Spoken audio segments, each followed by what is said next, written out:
দেখুন এই মুহূর্তে তো আমাদেরও অসম্ভব। আমাদের এখন নির্বাচন সামনে, আমাদের দল যদি আমাদের পার্টি যদি ক্ষমতায় আসে তাহলে আপনাদের আমরা আশ্বাস দিতে পারি যে আমরা কিছু আপনাদের সহযোগিতা করতে পারি, কিন্তু একেবারে তো এই মুহূর্তে আমাদের বলাটা সম্ভব না। হ্যাঁ, প্রশাসনিকভাবে আমরা আবার প্রশাসনের কাছে আমরাও যাবো আপনাদের সাথে, গিয়ে আমরা ওনাদেরকে জিজ্ঞাসা করবো যে আপনারা কতদূর কী করলেন। কেননা একটা মানুষের একটা পুরো মানে কি রুটি রোজগার পুরো বন্ধ করে দেওয়া, শেষ করে দেওয়া, তার পুরো হাত পা ভেঙে দেওয়া। তার ঘরে ছোটো ছোটো 3টে বাচ্চা আছে, মা বাবা, তার ঘরে তার স্ত্রী, এত বড় একটা সংসার সেও বা কী করে চালাবে। তার জন্য তো পুলিশ প্রশাসন কীভাবে কী ব্যবস্থা করছে আমরা পুলিশ প্রশাসনের কাছে যাবো, ঠিক আছে?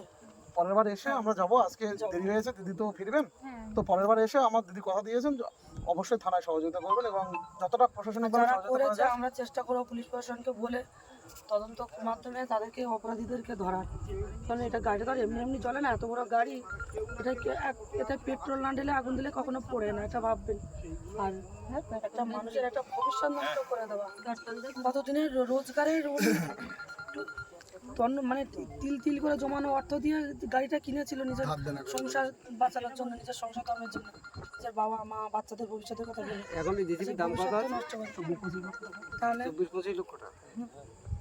একটা গরিব মানুষের ক্ষেত্রে 25 লক্ষ টাকা মানে বাজ বের করা মানে বিশাল একটা ব্যাপার। যারা করেছে তাদের মানে কি বলবো, বুক কাঁপিয়ে নিয়ে যে এত বড় ক্ষতিটা করবো। কলঙ্ক যে একজনের রুটি রোজগার কেড়ে নিচ্ছে, মানে একজন অসহায় মানে মা, একজন অসহায় 3টে বাচ্চা আছে, তাদের কথা তাদের মনে হলো না। তারা দুষ্কৃতী ছাড়া আর কিচ্ছু আমি বলবো না। এরকম ভাবে এভাবে একজনের ভবিষ্যৎ, একজনের জীবন নষ্ট করে দেওয়া তা ঠিক হয়নি। অপরাধ ছিল, অন্যায় ছিল, তার যদি কোনো দোষ করে থাকতো ভালোভাবে সামনে এসে বলতে পারতো, আলোচনা করতে পারতো। পার্টি ছিল, থানা ছিল, করতে পারতো। না না, ও জয়নাল খুব ভালো ছেলে, কারণ আমাদের বন্ধু বান্ধব, আমরা একসাথে পড়াশোনা করেছি, এখন হয়তো থাকি না গ্রামে, তাই নয়। হ্যাঁ, খুব ভালো ছেলে।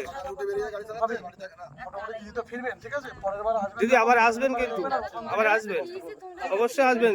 আমি আবার 2-1 দিনের মধ্যে ঢুকছি, ঢুকে আমি দিয়ে আপনাকে দাদাকে বলে রাখবেন, নিয়ে আমরা এখানে থানায় যাবো, পোস্টাল থানা এবং কথা বলবো। যাবো, গিয়ে আমরা থানা যে আছে অফিসার ওনার সাথে কথা বলবো যে আপনারা কতদূর কী করলেন, তাদের তো সংসার অচল হয়ে পড়েছে, এবং আপনারা যদি না কিছু করেন অন্তত আইনিভাবে আপনারা কিছু সাহায্য করুন, যেটা আপনাদের কর্তব্য।